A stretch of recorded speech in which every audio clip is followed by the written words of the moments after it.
കവിഞ്ഞൊഴുകുമി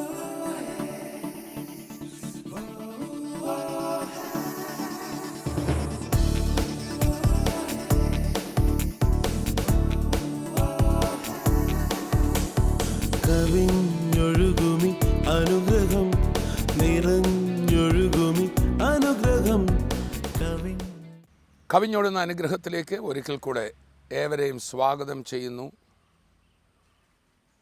എന്നെ കേൾക്കുന്ന നിങ്ങൾക്ക് ഓരോരുത്തരുടെയും ഉള്ളിൽ ഒരപാരമായ കഴിവ്, ഒരപാരമായ ശക്തി ദൈവം നിക്ഷേപിച്ചിട്ടുണ്ട്. അത് നിങ്ങളുടെ ഉള്ളിലുണ്ട്. അതൊന്ന് എടുത്ത് കാണിക്കാനാണ് ഇന്ന് ഞാൻ ആഗ്രഹിക്കുന്നത്. ആ കഴിവ്, ആ ശക്തി ഏതാണെന്നറിയാമോ? ദൈവത്തിൽ നിന്ന് ലഭിക്കുന്ന ആ ദിവ്യ സമാധാനം, ശാന്തത. ആ ശാന്തതയ്ക്ക് അപാര ശക്തിയുണ്ട്.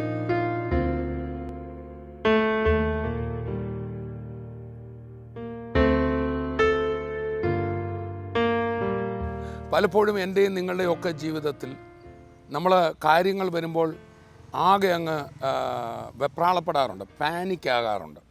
അതെന്തായിത്തീരും, ഇപ്പം പ്രശ്നമാവുകയെ, എല്ലാം കൂടെ കുഴപ്പമാവുകയെ, അങ്ങനെ പറഞ്ഞ് വലിയൊരു അശാന്തിയിലേക്ക് നമ്മൾ പോകാറുണ്ട്. വാസ്തവത്തിൽ നമ്മൾ അശാന്തിയിലാകുമ്പോൾ, പ്രതിസന്ധികളുടെ മുമ്പിൽ നമ്മൾ ഭയന്ന് എല്ലാവരും കൂടെ അയ്യോ പൊത്തോന്ന് വെക്കുമ്പോൾ വിഷയത്തിന് പരിഹാരം ഉണ്ടാകുന്നില്ല എന്ന് മാത്രമല്ല, വിഷയങ്ങൾ കൂടുതൽ വഷളാകുകയാണ് ചെയ്യുന്നത്. എന്നാൽ അതേ സാഹചര്യത്തെ ശാന്തതയോടെ നേരിട്ടാൽ അവിടെ ദൈവത്തിൻ്റെ അത്ഭുതകരം നമുക്ക് കാണാം. നമ്മളിന്ന് ദൈവവചനത്തിൽ നിന്ന് കേൾക്കാൻ പോകുന്നത് ശാന്തതയുടെ അപാര ശക്തി.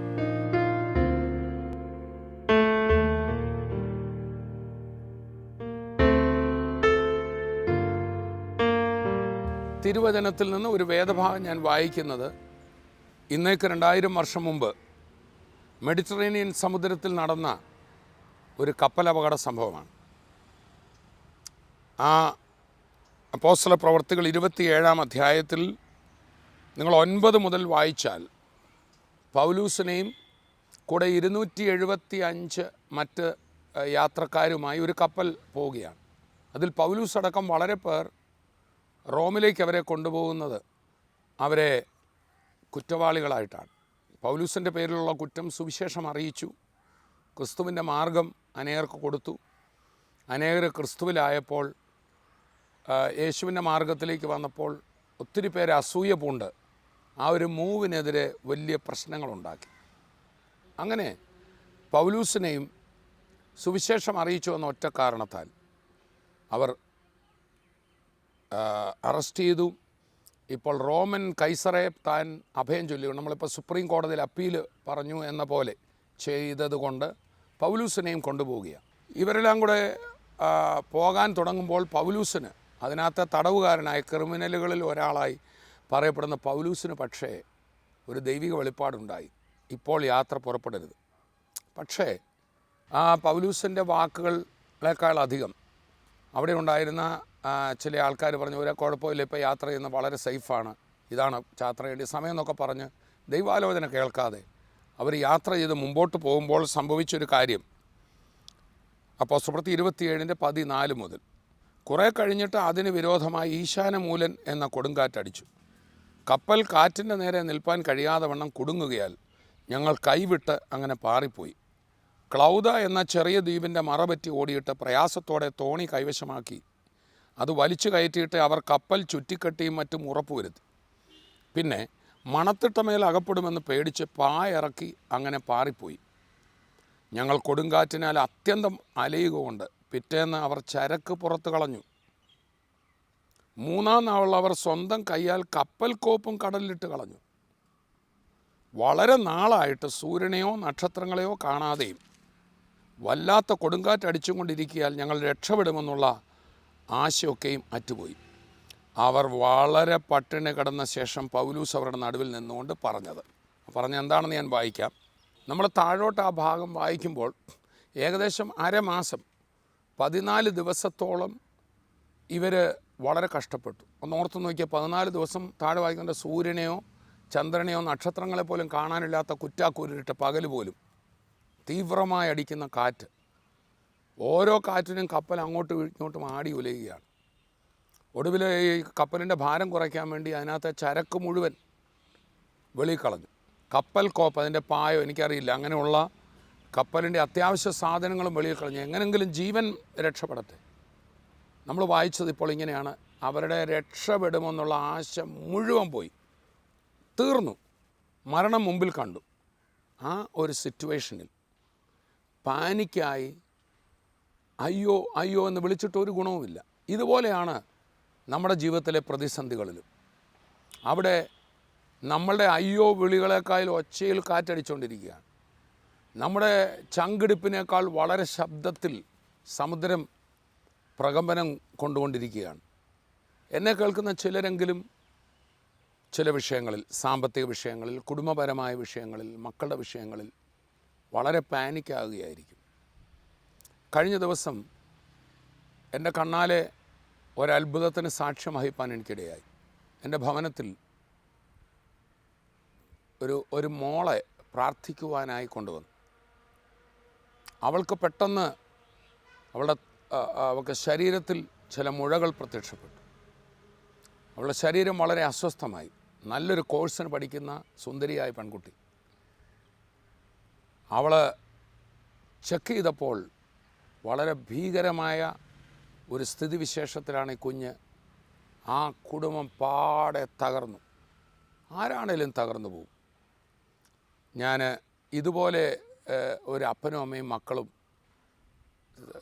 അലറിക്കരയുന്ന കാഴ്ച ഞാൻ ഇത്രയും ഭീകരാവസ്ഥയിൽ കാണുന്നത് ആദ്യമായിട്ട്. എൻ്റെ ഭവനത്തിൽ വന്നിട്ട് അവരങ്ങ് കണ്ണുനീര് വീഴ്ത്തി, അയ്യോ തീർന്നു, എല്ലാം തീർന്നു, ഞങ്ങൾ എന്തിനാ ഇനി ജീവിക്കുന്നതെന്ന് പറഞ്ഞ് ഒരു 4 പേര് അലമുറയിട്ട് കരയുന്ന ആ സ്ഥിതി ഒന്ന് ഓർത്തേ. പെട്ടെന്ന് കർത്താവിൻ്റെ ഉള്ളിൽ പറഞ്ഞു, അത് കരയുന്നവരോട് മനസ്സലിയുന്ന അതേ കർത്താവ് എൻ്റെ ഉള്ളിൽ സംസാരിച്ചു.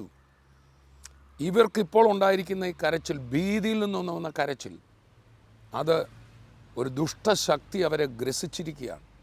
ആദ്യം രോഗസൗഖ്യത്തിനല്ല നീ ശുശ്രൂഷിക്കേണ്ടത്, ആ ഭീതിയുടെ ആത്മാവ് അവരെ വിട്ടുമാറുവാൻ നീ അവർക്ക് ആശ്വാസത്തിൻ്റെയും ധൈര്യത്തിൻ്റെയും വാക്കുകൾ കൊടുക്കാൻ എൻ്റെ ഉള്ളിൽ പറഞ്ഞു. പെട്ടെന്ന് ഞാൻ അവരോടൊരു ചോദ്യം ചോദിച്ചു. അപ്പോൾ ഈ മോള് ഇപ്പോൾ അവളുടെ ഭാവി തീരും, ഒരുപക്ഷെ അവളുടെ ജീവിതം തീർന്നേക്കാം, എല്ലാ പ്രതീക്ഷകളും അസ്തമിക്കുകയാണെന്നുള്ള രീതിയിൽ ഇവർ കരഞ്ഞുകൊണ്ടിരിക്കുമ്പോൾ ഞാൻ അവരോടൊരു ചോദ്യം ചോദിച്ചു. ഞാൻ നിങ്ങളോട് 4 പേരോട് ഒരു ചോദ്യം ചോദിക്കട്ടെ.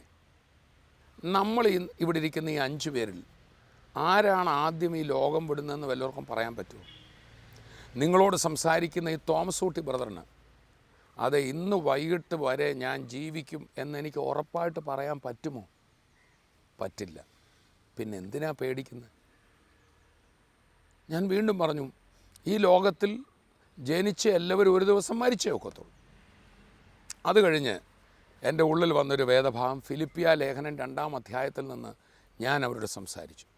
ഇന്നെന്നെ കേൾക്കുന്നവരിൽ ആരെങ്കിലും ഒരു ഭീകരമായ രോഗം, ക്യാൻസറാണ്, അല്ലെങ്കിൽ ചികിത്സ കൊണ്ട് ഭേദമില്ലാത്തൊരു രോഗം നിങ്ങൾക്ക് വന്നിരിക്കുകയാണ്, ഒരു പ്രതീക്ഷയുമില്ല, ലക്ഷങ്ങളിൽ ഒരാൾക്ക് മാത്രം വരുന്ന രോഗമാണ് എന്നൊക്കെ ഉള്ളവർക്ക് ഇത് ഞാൻ എടുക്കുന്നതിൻ്റെ തലേന്ന് ഇന്നലെ രാത്രി ഒരു മോള് എന്നെ മറ്റൊരു സ്റ്റേറ്റിൽ നിന്ന് വിളിച്ചിട്ട് പറഞ്ഞു, ബ്രദറെ എൻ്റെ പ്ലേറ്റ്ലെറ്റ് കൗണ്ടുകൾ താഴ്ന്നു പോവുകയാണ്, 15,000-ത്തിലൊക്കെ താണിട്ട് എനിക്ക് ബ്ലീഡിങ് വരികയാണ്. എല്ലാ ചെക്കപ്പും നോക്കിയിട്ട് സാധാരണ പ്ലേറ്റ്ലെറ്റ് കൗണ്ട് താഴ്ന്നത് വേറെങ്കിലും ഒരു രോഗം കാണിക്കണം, ഒന്നും എനിക്ക് കാണിക്കുന്നില്ല. ഡോക്ടർമാർ അന്താളിച്ചിട്ട് പറയണം ലക്ഷങ്ങളിൽ ഒരാൾക്ക് വരുന്നൊരു അസുഖമാണ്. അതുപോലെയൊക്കെ ഭീതിജനകമായ അതൊക്കെ വരുമ്പോൾ നമ്മുടെ പ്രതീക്ഷ പെട്ടെന്ന് കൈവിടും. ലക്ഷങ്ങളിൽ ഒരാൾക്ക് വരുന്നുവെന്ന് എനിക്കുണ്ടെങ്കിൽ അതിന് വിടുതലുണ്ടോ? ഭയം ബാധിക്കും, ആകെ പ്രതിസന്ധിയായി, പ്രതീക്ഷകളെല്ലാം പോയി. ഒരു വീട് നല്ല സന്തോഷത്തിൽ സുഖത്തിൽ മുമ്പോട്ട് പോയ വീട് ഒരു മ്ലാന ഭവനമായി തീരുകയാണ്. ഒരു ഭീകര സംഭവം സംഭവിച്ച ഒരു സ്ഥലം എങ്ങനെയാവുമോ അങ്ങനെ ശൂന്യതയിലേക്ക്, നിശബ്ദതയിലേക്ക് ഒരു വീട് തകരുകയാണ്. ഞാൻ അവരോട് പറഞ്ഞു, പ്രിയപ്പെട്ടവരെ, ഫിലിപ്പിയ ലേഖനത്തിൽ പൗലോസ്ലീഹ ഇങ്ങനെയാണ് പറയുന്നത്, എനിക്ക് വിട്ടുപിരിഞ്ഞ് ക്രിസ്തുവിൻ്റെ കൂടെ പോകാനാണ് ഇഷ്ടം. എൻ്റെ ശരീരത്തിൽ നിന്നൊന്ന് വിട്ട് എനിക്കങ്ങ് സ്വർഗത്തിൽ പോകാനാണ് ഇഷ്ടം. കാരണം എന്നാണെന്നറിയോ? 1 കൊരിന്ത്യർ 12 നമ്മൾ വായിക്കുന്നു, ഈ പൗലോസ്ലീഹ ഒരവസരത്തിൽ തൻ്റെ ആത്മാവ് തന്നെ വിട്ട് 3-ാം സ്വർഗത്തോളം എടുക്കപ്പെട്ടു. പൗലോസ് പറയുന്നത്, ആത്മാവ് എടുക്കപ്പെടുകയായിരുന്നു, എൻ്റെ ശരീരത്തോടെയാണോ ഞാൻ പോയെന്ന് എനിക്കറിയില്ല. ഞാൻ ആ സ്വർഗത്തിലെ സംഭവങ്ങൾ കണ്ടു. എന്നെ കേൾക്കുന്ന ഓരോരുത്തരും ഞാൻ പറയട്ടെ, ഈ നശ്വരമായ ലോകത്തിൽ ജീവിക്കാനാണോ നമുക്ക് കൊതി? ഇവിടെ നമ്മൾ ജീവിക്കേണ്ടെന്നല്ല ഞാൻ പറഞ്ഞു. നമുക്ക് വേണ്ടി ഒരു മനോഹര ഭവനം കർത്താവ് ഒരുക്കാൻ പോയിരിക്കുക. ആ വീട്ടിൽ നമുക്ക് ചെല്ലണ്ടേ? അത് മനോഹരമല്ലേ? അതെന്തൊരു സമാധാനമായിരിക്കും, നിത്യമായ ഒരു ജീവിതം കർത്താവിൻ്റെ കൂടെ. എന്തൊരു ലൈഫായിരിക്കും അത്. ചിന്തിക്കാറുണ്ടോ? ഞാൻ വിശ്വാസികളോട് ചോദിക്കട്ടെ, യേശുവിൻ്റെ വരവിനെക്കുറിച്ചൊന്ന് ചിന്തിച്ചിട്ട് എത്ര ദിവസമായി, എത്ര നാളായി? ഈ ലോകത്തിലെ മനപ്രയാസങ്ങളും കഷ്ടപ്പാടുകളും പിള്ളേരെ പഠിപ്പീരും, പത്രം ഇങ്ങോട്ടെടുത്താൽ ലോകം മുഴുവൻ പ്രതിസന്ധികളും, ഇതെല്ലാം വായിച്ച് അന്താളിച്ച് ജീവിക്കുന്നൊരു ജീവിതമാണോ നമ്മുടേത്? ഞാൻ ആ കുടുംബത്തോട് പറഞ്ഞു, പൗലോസ്ലീഹ പറയുകയാണ്, വിട്ടുപിരിഞ്ഞ് കർത്താവിൻ്റെ കൂടെ ഇരിക്കാൻ എനിക്കിഷ്ടം, എനിക്ക് ലോകത്തുനിന്നൊന്ന് പോയാൽ മതി. പക്ഷെ അടുത്ത വാക്യത്തിൽ പറയാം, പക്ഷേ ഞാൻ ശരീരത്തിൽ വസിച്ചെങ്കിലേ എനിക്ക് ഈ ലോകത്തിൻ്റെ ദൗത്യം പൂർത്തീകരിക്കാൻ കഴിയും. സോ ഇത് രണ്ടിനാലും ഞാൻ ഞരങ്ങുന്നു. എനിക്കങ്ങ് പോകണോ അതോ ഇവിടെ ഇരിക്കണോ? പലരും പറയുന്നത് നമ്മുടെ മരണസമയമൊക്കെ ദൈവമാണ് തീരുമാനിക്കുന്നത്. യെസ്, ദൈവമാണ് തീരുമാനിക്കുന്നത്. അപ്പോൾ തന്നെ നമ്മുടെ അകത്ത് അതിനൊരു ഒരു ഭാഗം തന്നിട്ടുണ്ട്. പൗലോസ് പറയാണ്, ഇതിലേത് തിരഞ്ഞെടുക്കേണ്ടു, മരിക്കണോ ജീവിക്കണോ? അപ്പം നമ്മുടെ മരണവും ജീവനും ഒരർത്ഥത്തിൽ ദൈവമാണോ തീരുമാനിക്കുന്നത്? നിത്യമായി ദൈവമാണ് തീരുമാനിച്ചിട്ട് നമ്മുടെ ഒരു തീരുമാനത്തിലും കൂടെ വെച്ചിരിക്കുന്നത്. അതുകൊണ്ടാണ് വെറുതെ കൊണ്ട് ചത്താ മതി എന്നൊന്നും പറയരുത് കേട്ടോ. അത് പ്രവർത്തിക്കും. ചത്താ മതി എന്ന് എപ്പോഴും പറയുന്ന ആർക്കോ ഒരു പ്രഷർ വന്നു കഴിഞ്ഞപ്പോൾ ചാകണ്ടേ പെട്ടെന്ന് ആശുപത്രിയിലേക്ക് ഓടുകയാണ്. നമുക്കാർക്കും ചാകാൻ അത്ര വലിയ ഇഷ്ടമൊന്നുമില്ല. പക്ഷേ ജീവിതം തുലഞ്ഞാൽ മതി എന്നൊക്കെ പറയുന്നവരുണ്ട്. അങ്ങനത്തെ വാക്കുകൾ പറയരുത്. തിരുവചനം പറയുന്നു, മരണവും ജീവനും നാവിൻ്റെ അധികാരത്തിലാണിരിക്കുന്നത്. കൊണ്ട് മരണത്തിൻ്റെ വാക്കുകൾ പറയേണ്ട ആവശ്യമില്ല. ജീവിക്കാനാണ് നമ്മളിവിടെ വിട്ടിരിക്കുന്നത്. മരിക്കാനാണെങ്കിൽ ഇവിടെ വിടേണ്ട ആവശ്യമൊന്നും ഉണ്ടായിരുന്നില്ല. പക്ഷെ അപ്പോൾ തന്നെ നമ്മൾ അറിയണം, ഇവിടെ ജീവിക്കുന്ന അല്ല ഏറ്റവും സുഖകരമായ കാര്യം. നമുക്ക് വേണ്ടി ഒരു ഭവനം ഒരുക്കുന്നുണ്ട്. ഇത് എത്ര പേർ വിശ്വസിക്കുന്ന എനിക്കറിയത്തില്ല. ചിലർക്കത് കളിതമാശ പോലെ തോന്നുമോ എന്ന് എനിക്കറിയില്ല. എനിക്കും അങ്ങനെ തോന്നിയ വ്യക്തിയാണ് ഞാൻ. റിയലായിട്ട് പറയാം, ഈ ലോകത്തിൽ വളരെ ചുരുങ്ങിയ ദിവസങ്ങളെ നമുക്കുള്ളൂ. അതെന്തൊക്കെയോ ചെയ്തു തീർക്കാൻ വേണ്ടിയാണ്. ഇവിടെ ആടിപ്പാടി രസിച്ച് തിന്നുക, കുടിക്കുക, ആനന്ദിക്കുക എന്ന് പറയുന്ന എപ്പിക്കൂരിയൻ ചിന്തയിൽ ജീവിക്കുവാനല്ല നമ്മളെവിടെ ആക്കി വെച്ചിരിക്കുന്നത്. നമുക്ക് ആത്മീയമായ ദൗത്യമുണ്ട്. നമ്മുടെ മക്കളെക്കുറിച്ചൊരു ദൗത്യമുണ്ട്. എന്നെ കേൾക്കുന്ന ഓരോരുത്തർക്കും ദൈവം തന്നൊരു സുവിശേഷ വേലയുണ്ട്. നിങ്ങളൊരു ഫുൾ ടൈം സുവിശേഷകനല്ലായിരിക്കാം, പക്ഷേ ദൈവത്തിൻ്റെ ദിവ്യ സുവിശേഷം നിങ്ങളുടെ ജീവിതത്തിലൂടെ കർത്താവിൽ ആശ്രയിച്ചുള്ളൊരു ജീവിതം നിങ്ങൾ നയിക്കുമ്പോൾ നിങ്ങളുടെ ഓഫീസിലുള്ളവർക്ക് മനസ്സിലാവും. പ്രതിസന്ധിയിലും ശാന്തത പുലർത്തുന്ന നിങ്ങളുടെ സ്വഭാവം കാണുമ്പോൾ അവർക്ക് മനസ്സിലാകും, ഈ വ്യക്തിക്ക് ഒരു കർത്താവുണ്ട്. അതൊരു സുവിശേഷമാണ്. We can live the gospel. സുവിശേഷത്തെ ജീവിച്ച് കാണിക്കുവാൻ വാക്കുകളിലൂടെ, ഓറലി മാത്രമല്ല, പുസ്തകങ്ങളിലൂടെ എഴുതി മാത്രമല്ല, നമ്മളെ സാഹചര്യത്തെ നമ്മൾ നേരിടുന്നത്. നമ്മളെ ഒരാൾ എതിർക്കുമ്പോൾ അവരെ ശത്രുവായി കാണാതെ സ്നേഹിക്കുന്ന ക്രിസ്തുവിൻ്റെ മാർഗം കാണിച്ചു കൊടുക്കുമ്പോൾ അവിടെയും സുവിശേഷം വെളിപ്പെടുകയാണ്. നമ്മുടെ മക്കൾ നമ്മുടെ പ്രാർത്ഥനയും നമ്മുടെ ദൈവാശ്രയം കാണുമ്പോൾ നമ്മുടെ മക്കൾക്ക് നമ്മൾ സുവിശേഷം കൊടുക്കുകയാണ്. അല്ലാതെ ഉൽപ്പത്തി മുതൽ വെളിപ്പാട് വരെ എപ്പോഴും അവരോട് പറയണമെന്ന് നിർബന്ധമില്ല. അങ്ങനെ ചെയ്യുകയും ചെയ്യണം. അപ്പോൾ ഞാൻ പറഞ്ഞത്, വിട്ടുപിരിഞ്ഞ് നമ്മുടെ ശരീരം വിട്ട് സ്വർഗത്തിൽ പോകുന്നതാണ് നമ്മുടെ എല്ലാ ഉദ്ദേശം. ഈ ലോകത്ത് വിട്ടത് നിത്യതയ്ക്ക് വേണ്ടി ഒരുങ്ങുവാനാണ്. ഈ ലോകത്തിലെ ചെറിയ ജീവിതം നിത്യജീവന് വേണ്ടി ഒരുങ്ങുവാനാണ്. യേശുവിനെ സ്വീകരിച്ച് നിത്യജീവൻ്റെ ഉറപ്പ് പ്രാപിച്ച് സ്വർഗത്തിൽ പോകാനുള്ളൊരു ചെറിയ ജീവിതമാണ് നമുക്ക് തന്നിരിക്കുന്നത്. അപ്പോൾ സ്വർഗത്തിൽ പോകണം, അതാണ് പൗലോസിൻ്റെ ഇഷ്ടം. പക്ഷേ എൻ്റെ ശരീരത്തിൽ ഇരുന്നെങ്കിലേ എനിക്കെൻ്റെ ദൗത്യം പൂർത്തീകരിക്കാൻ സാധിക്കുള്ളൂ. സോ ഇതിലേത് തിരഞ്ഞെടുക്കേണ്ടുവെന്ന് ഞാൻ അറിയുന്നില്ല. എന്നിട്ട് ആ മോളോട്, ആ ഡോക്ടർമാർ ഭീകര വാർത്ത പറഞ്ഞിരിക്കുന്ന, ശരീരത്തിൽ മുഴകൾ ബാധിച്ച് സ്ഥിതിവിശേഷത്തിരിക്കുന്ന മോളോട് പറഞ്ഞു, മോളെ, നീ ആ തീരുമാനിക്കാൻ പോകുന്നത് യേശു ക്രിസ്തുവിൽ ആശ്രയിച്ച്. നിനക്കിനി ഇവിടെ ഒരു ദൗത്യം ബാക്കിയുണ്ടെന്ന് നിനക്ക് ഉറപ്പുണ്ടെങ്കിൽ ഒരു രോഗവും നിന്നെ തൊടില്ല, നീ മരിക്കത്തില്ല. ഞാൻ ആ വീട്ടുകാരോടും പറഞ്ഞു, നിങ്ങളിവിടെ ജീവിക്കണം എന്നോർത്ത് ഭാരപ്പെടാതെ, ഈ മോളെക്കുറിച്ചുള്ള ദൈവത്തിൻ്റെ പദ്ധതി പൂർത്തീകരിക്കാതൊന്നും മരണം അവളെ തൊടില്ല, രോഗം അവളെ തൊടില്ല. ഇത് പറഞ്ഞപ്പോൾ അപ്പൻ്റെയും അമ്മയുടെയും മക്കളുടെയും കണ്ണുകൾ വികസിച്ചു. എൻ്റെ കയ്യിൽ പിടിച്ചിട്ട് പറഞ്ഞു, ബ്രദറെ, 3 ദിവസമായി ഞങ്ങൾ ഭക്ഷണം കഴിച്ചിട്ട് ഉറങ്ങിയിട്ട്, ഈ വാക്കുകൾ എൻ്റെ ഹൃദയത്തിലേക്ക് ഞങ്ങളുടെ ഹൃദയം ആശ്വസിപ്പിച്ചിരിക്കുന്നു. ഞങ്ങൾക്ക് ധൈര്യമായി ബ്രദറെ. എന്നിട്ട് ഞാൻ പറഞ്ഞു, ഇനി നമുക്ക് രോഗത്തിന് പ്രാർത്ഥിക്കാം. ആദ്യം ഈ രോഗത്തിന് പ്രാർത്ഥിക്കുന്നത്, ഞാൻ പറയുന്നത് ഇവിടെ ജീവിക്കാനുള്ള വല്ലാത്ത കൊതി കൊണ്ടല്ല നമ്മൾ രോഗത്തിന് പ്രാർത്ഥിക്കേണ്ടത്. ദൗത്യം പൂർത്തീകരിക്കണമെങ്കിൽ ഞാൻ ശരീരത്തിൽ ഇരുന്നേ ഒക്കത്തുള്ളൂ, ആ ക്യാൻസർ മാറിയേ ഒക്കത്തുള്ളൂ, ആ കണ്ണിൻ്റെ കാഴ്ച ലഭിച്ചേ ഒക്കത്തുള്ളൂ, എൻ്റെ സൗഖ്യം കർത്താവിൻ്റെ നാമത്തിന് മഹത്വമാവും. അതുകൊണ്ട് നിങ്ങളെ രോഗത്തെ പേടിക്കാതെ, ഞാൻ വലിയൊരു കാര്യം പെട്ട, രോഗം ശരീരത്തിനേ ഉള്ളൂ കേട്ടോ. നമ്മുടെ അകത്തെ മനുഷ്യന് രോഗമൊന്നുമില്ല. നമ്മുടെ പട്ടിണിയോ ദാരിദ്ര്യമോ രോഗത്തിനോ ഒന്നും ക്രിസ്തുവിലോ ഒരു വ്യക്തിയെ തൊടാനൊക്കത്തില്ല. അതുകൊണ്ടാണ് പൗലൂസ് പറയുന്നത്, ഞാൻ ബലഹീനനായിരിക്കുമ്പോൾ തന്നെ ഞാൻ ശക്തനാണ്. എൻ്റെ ശരീരത്തിനേ ഉള്ള ബലഹീനത. എൻ്റെ പുറമേയുള്ള മനുഷ്യൻ ക്ഷയിച്ചാലും എൻ്റെ അകത്തുള്ളവൻ ബലപ്പെട്ടാണ് നിൽക്കുന്നത്. നമ്മുടെ അകത്തെ മനുഷ്യന് ദാരിദ്ര്യമുണ്ടോ? ഇല്ലല്ലോ. ആരാണ് വാസ്തവത്തിൽ ദരിദ്രൻ? കോടികളുള്ള ചില വ്യക്തികൾ പേടിയാ, അയ്യോ പൈസ പോവോ പൈസ പോവോ, പൈസ പൈസ എന്ന് പറയുമ്പോൾ അവനാണ് പൂവർ. എന്നാൽ ഞാൻ ചിലരെ കണ്ടിട്ടുണ്ട്, സഭാവിശ്വാസികളിൽ ഒത്തിരി ഉള്ള ചിലർ ഒരു നല്ല കാര്യം പറയുമ്പോൾ അതിൻ്റെ ആവശ്യമുണ്ടോ, ആ മീറ്റിംഗ് ഇനി നടത്തണമെന്ന് ചോദിക്കുന്നവരുണ്ട്. എന്നാൽ ഒന്നും കയ്യിലില്ലാത്ത ചില പാവങ്ങൾ ഇങ്ങനെ പറയും, ബ്രദറെ നമുക്ക് ആ മീറ്റിംഗ് നടത്താം, അതൊക്കെ നടക്കുമെന്നേ, ഞാൻ തരാമല്ലോ. ഇതിലാരാണ് സമ്പന്നൻ? അപ്പോൾ സമ്പന്നത എന്നൊക്കെ പറയുന്നത് ബാങ്കിലോ പേഴ്സിലോ ഇരിക്കുന്നതല്ല, മനുഷ്യൻ്റെ ഉള്ളിൽ അവന് ദൈവത്തിലുള്ള ആശ്രയത്തിൽ നിന്ന് ലഭിക്കുന്ന, ക്രിസ്തുവിൽ നിന്ന് ലഭിക്കുന്നതാണ് സമ്പന്നതയും ശക്തിയും ബലവും ഒക്കെ. അതുകൊണ്ട് ഞാൻ പറയട്ടെ, ക്രിസ്തുവിൽ വിശ്വസിച്ചിരിക്കുന്നവരുടെ അകത്തെ മനുഷ്യനൊന്ന് ശാന്തനാകട്ടെ. ഒരു രോഗം കണ്ട ഉടനെ, ഒരു സാമ്പത്തിക പ്രശ്നം കണ്ട ഉടനെ നിങ്ങളെന്താ വലയുക? അതുകൊണ്ടാണ് ജയിലിൽ പിടിച്ചിട്ടപ്പോഴും പൗലൂസ് പാനിക്കാകുന്നില്ല, അശാന്തിയില്ല. തനിക്കറിയാം തൻ്റെ അകത്തെ മനുഷ്യനെ ഒരു ജയിലിനും തൊടാനൊക്കില്ലെന്ന്. അവിടെ കിടന്ന് പാട്ട് പാടുകയാണ്. ആ ശാന്തത കൊണ്ടുവന്ന എന്താണെന്നറിയാം, ശാന്തതയിലുള്ള തൻ്റെ പാട്ടും സ്തോത്രവും പൗലൂസും ശീലാസും അപ്പോസ്തലപ്രവൃത്തി 16 വരെ ശാന്തതയിൽ പാടുകയും സ്തുതിക്കുകയും ചെയ്തപ്പോൾ എന്ത് സംഭവിച്ചെന്നറിയാമോ? കാരാഗ്രഹത്തിൻ്റെ അടിത്തറകൾ കുലുങ്ങുന്ന പോലെ ഒരു ഭൂകമ്പം ഉണ്ടായി. ചങ്ങലകൾ കൈമേൽ നിന്ന് വീണുപോയി. സ്വർഗം അവിടെ ഇറങ്ങി വന്നു. നിൻ്റെ ശാന്തത സ്വർഗത്തെ വിളിച്ചു കൊണ്ടുവരും.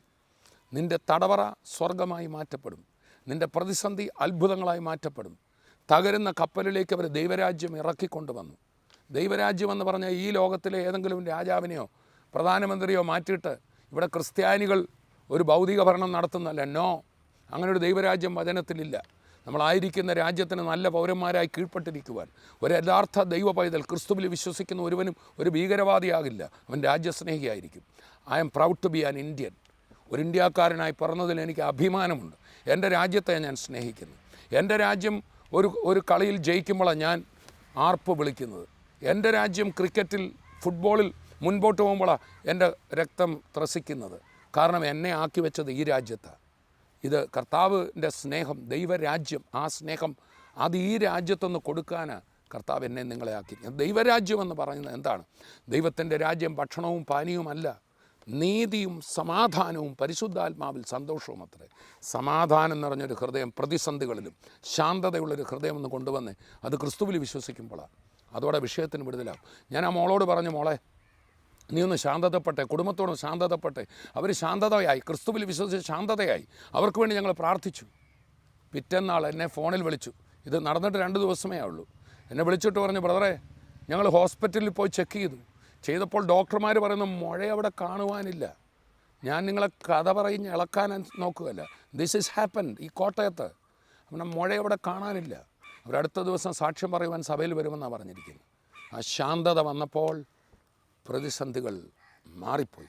ആ ശാന്തതയ്ക്കകത്ത് കർത്താവുണ്ട്. പഴയ നിയമകാലത്ത് നമ്മളൊരിടത്ത് ഇങ്ങനെ വായിക്കുന്നു, പ്രവാചക കാലഘട്ടത്തിൽ ഞാൻ ആദ്യം ഒരു കൊടുങ്കാറ്റ് പോകുന്ന കണ്ടു, കർത്താവ് അതിനകത്തില്ലായിരുന്നു. പിന്നെ വലിയൊരു തീപ്പന്തം പോകുന്ന കണ്ട്, കർത്താവ് അതിനകത്തില്ലായിരുന്നു. തുടർന്ന് ഒരു മന്ന ശബ്ദം ഞാൻ കേട്ടു, അതിനകത്ത് യഹോവയുണ്ടായിരുന്നു. ആ ശാന്തതയിൽ കർത്താവുണ്ട്. ഇവിടെ ഈ കപ്പലപകടത്തിൽ അവരെല്ലാം ആകെ വിറളി പൂണ്ടുകൊണ്ടിരിക്കുമ്പോൾ ഒരാളുടെ ഹൃദയത്തിൽ മാത്രം ശാന്തതയുണ്ടായിരുന്നു. ക്രിസ്തു അകത്തുള്ളൊരു വ്യക്തി ശൗൽ, പൗലൂസ്. ആ കപ്പൽ മുഴുവൻ അശാന്തിയായിരുന്നു, മുഴുവൻ കാറ്റായിരുന്നു, മധ്യധരണിയാഴി മുഴുവൻ കൊടുങ്കാറ്റായിരുന്നു. പക്ഷെ ഒരു ഹൃദയത്തിൽ ആ കൊടുങ്കാറ്റടിച്ചില്ല. നിന്നെ കേൾക്കുന്ന പ്രിയപ്പെട്ടവരെ, കർത്താവായ യേശു ഇതുപോലെ ശിഷ്യന്മാരുമായി തോണിയിൽ പോകുമ്പോൾ വലിയ കൊടുങ്കാറ്റടിച്ചു. എല്ലാവരും അയ്യോ പത്രോസ് അടക്കം പറഞ്ഞപ്പോൾ ഒരു ഹൃദയത്തിൽ മാത്രം ആ കാറ്റടിച്ചില്ല. ക്രിസ്തുവിൻ്റെ ഹൃദയത്തിൽ അവൻ അമരത്ത് തലേണ വെച്ച് ഉറങ്ങുകയായിരുന്നു.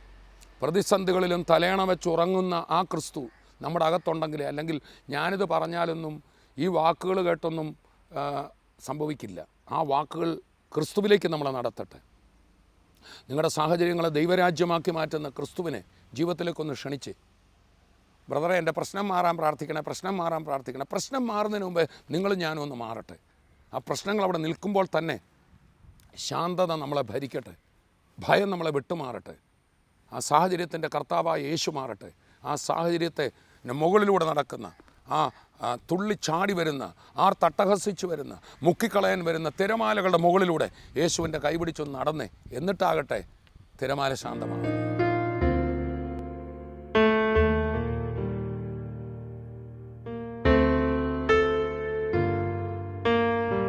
കപ്പലപകടത്തിൻ്റെ ഭീകരാവസ്ഥയിൽ നിൽക്കുമ്പോൾ, കൊടുങ്കാറ്റുകളാൽ വലഞ്ഞുകൊണ്ടിരിക്കുമ്പോൾ, തൻ്റെ കൂടെയുള്ള യാത്രക്കാരോട് ദൈവത്തിൽ ആശ്രയിച്ച് ശാന്തത കൈവരിച്ച ഒരു ഹൃദയത്തിൽ നിന്ന് ആ പൗലൂസ് പറയുന്നതെന്ന് കേൾക്കുക.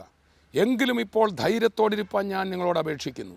കപ്പലിനല്ലാതെ നിങ്ങൾ ആരുടെയും പ്രാണന് ഹാനി വരികയില്ല. എൻ്റെ ഉടയവനും ഞാൻ സേവിച്ചു വരുന്നവനുമായ ദൈവത്തിൻ്റെ ദൂതൻ ഈ രാത്രിയിൽ എൻ്റെ അടുക്കൽ നിന്നു. പൗലൂസേ, ഭയപ്പെടരുത്, നീ കൈസറുടെ മുമ്പിൽ നിൽക്കേണ്ടതാവുന്നു. നിന്നോടുകൂടെ യാത്ര ചെയ്യുന്നവരെ ഒക്കെയും ദൈവം നിനക്ക് ദാനം ചെയ്തിരിക്കുന്നു എന്ന് പറഞ്ഞു. അതുകൊണ്ട് പുരുഷന്മാരെ ധൈര്യത്തോടിരിപ്പീൻ.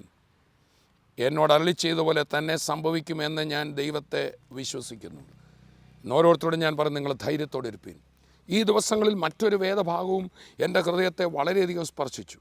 യെശയ്യാവ് 30:15. യഹോവയായ കർത്താവ് ഇപ്രകാരം അരുളി ചെയ്യുന്നു, മനം തിരിഞ്ഞ് അടങ്ങിയിരുന്നാൽ നിങ്ങൾ രക്ഷിക്കപ്പെടും. വിശ്രമിക്കുന്നതിലും ആശ്രയിക്കുന്നതിലും നിങ്ങളുടെ ബലം. മനം തിരിഞ്ഞ് പാപമെല്ലാം വിട്ട് മദ്യപാനം വിടാനല്ല പറഞ്ഞത്, മനം തിരിഞ്ഞ് ശാന്തനാകുക. ഞാൻ അശാന്തിയിലാവുമ്പോൾ ഞാൻ ദൈവത്തെ വിടുകയാണ്. അവിടെ എനിക്ക് മാനസാന്തരം വേണ്ടത്. അയ്യോ പൊത്തോ എന്ന് വെച്ച് ഓടുമ്പോൾ ഞാൻ ദൈവത്തെ തള്ളിപ്പറയുകയാണ്. നീ മനം തിരിഞ്ഞ് എന്നിലുള്ള വിശ്വാസത്തിലൊന്ന് അടങ്ങിയിരുന്നേ, എന്നാൽ നീ രക്ഷിക്കപ്പെടും. വിശ്രമിക്കുന്നതിലും ആശ്രയിക്കുന്നതിലുമാണ് നിൻ്റെ ബലം. Rest and trust. ഇന്ന് കർത്താവിൻ്റെ ആലോചന ഇതാ. ഈ പുതിയ നാളുകളിൽ, പുതിയ വർഷത്തിൽ, പുതിയ ആഴ്ചയിൽ പ്രതിസന്ധി ഉണ്ടല്ലേ?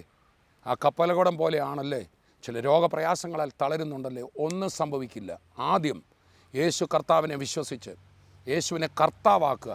അവൻ കർത്തൃത്വം നടത്തട്ടെ. കർത്താവിലൊന്ന് ആശ്രയിച്ച് മനസ്സ് ശാന്തമാകട്ടെ. അതോടെ രോഗബന്ധനം അഴിയും, അടഞ്ഞ വഴി തുറക്കും, വഴികൾ തുറക്കപ്പെടും, അത്ഭുതകരമായ ദൈവപ്രവൃത്തികൾ കാണും. നമുക്ക് പ്രാർത്ഥിക്കാം. ഒന്ന് കർത്താവിനോട് പറഞ്ഞ, കർത്താവേ, അങ്ങേ ഞാൻ എൻ്റെ ഹൃദയത്തിൽ എൻ്റെ മാസ്റ്ററായി സ്വീകരിക്കുന്നു. ഒരു സാഹചര്യത്തിലും ഞാനിനി ഭയപ്പെടില്ല. യേശു എനിക്ക് വേണ്ടി ഉണ്ടെന്ന് ഞാൻ വിശ്വസിക്കുന്നു. എന്നെ വിടുവിച്ചതിന് നന്ദി. ആമേൻ. കർത്താവേ, മക്കൾക്ക് വേണ്ടി ഞാൻ പ്രാർത്ഥിക്കുമ്പോൾ എല്ലാ ഭയത്തിൻ്റെ ദുഷ്ടശക്തികളും വിട്ടുമാറട്ടെ. ശാന്തതയുടെ അപാര ശക്തി ഈ മക്കളുടെ ഹൃദയത്തിൽ ഇപ്പോൾ വ്യാപരിക്കട്ടെ. ദൈവരാജ്യത്തിൻ്റെ ശക്തി. ദൈവരാജ്യം ഭക്ഷണവും പാനീയവുമല്ല, സമാധാനവും സന്തോഷവുമാണല്ലോ. അത് ഈ മക്കളുടെ മേൽ വ്യാപരിക്കട്ടെ. ഭയം വിട്ടുമാറട്ടെ. ഭീഷണിയുടെ ഭയം വിട്ടുമാറട്ടെ. ചില ഭീഷണികൾ, ഇത് ചെയ്തു കളയുമെന്ന് ആരോ പറഞ്ഞിട്ടില്ലേ? ഒന്നും നടക്കത്തില്ല. ആ കേസിൽ ദൈവം നിൻ്റെ കൂടെ ഇരിക്കും. ആ പ്രതിസന്ധിയിൽ കർത്താവ് അത്ഭുതം ചെയ്യും. ആ ഓപ്പറേഷൻ മാറിപ്പോകും. അത്ഭുത സൗഖ്യം കർത്താവ് തരിക. യേശു ക്രിസ്തുവിൻ്റെ നാമത്തിൽ ക്യാൻസറുകൾ സൗഖ്യമാകട്ടെ, എയ്ഡ്സുകൾ സൗഖ്യമാകട്ടെ. ലക്ഷങ്ങളിൽ ഒരാൾക്ക് മാത്രമെന്ന് പറഞ്ഞ രോഗം ഇപ്പോൾ വിട്ടുമാറട്ടെ. ഉച്ച മുതൽ ഉള്ളങ്കാൽ വരെ ദൈവിക വിടുതലാകട്ടെ. കുടുംബങ്ങളിലെ അസ്വസ്ഥതയും അസമാധാനവും വിട്ടുമാറട്ടെ. ഭക്ഷണം കഴിക്കാനാകാതെ, ഉറങ്ങാനാകാതെ ഇരിക്കുന്ന അശാന്തിയുടെ ആ ഭാരങ്ങൾ വിട്ടുമാറി ഇന്ന് ദിവ്യ സമാധാനം ഇത് കേൾക്കുന്ന മക്കളിലേക്ക് വരട്ടെ. യേശുവേ, നീ കർത്താവായ ആ കുടുംബങ്ങളിൽ ഇരിക്കണമേ. അവരെ അനുഗ്രഹിക്കുന്നു യേശുവിൻ നാമത്തിൽ തന്നെ. ആമേൻ. യേശു ക്രിസ്തുവിൽ വിശ്വസിക്കുമ്പോൾ എന്തൊരു സമാധാനം! ഈ ദിവ്യ ജീവിതം ഈ ലോകത്തിൽ നടത്തുക മാത്രമല്ല, കർത്താവിൽ വിശ്വസിക്കുന്നവർക്ക് മരണഭയവും മാറുകയാണ്. മരണത്തെ പേടിക്കേണ്ട. നമുക്ക് വേണ്ടി ഒരു നിത്യഭവനം ഒരുങ്ങുന്നു. സോ കർത്താവിനായി ഒരുങ്ങുക. അടുത്ത എപ്പിസോഡിൽ നമുക്ക് വീണ്ടും കാണാം. അതുവരെയും കർത്താവ് തൻ്റെ കൃപയിൽ നമ്മെ സൂക്ഷിക്കും. I bless you in Jesus name. Amen.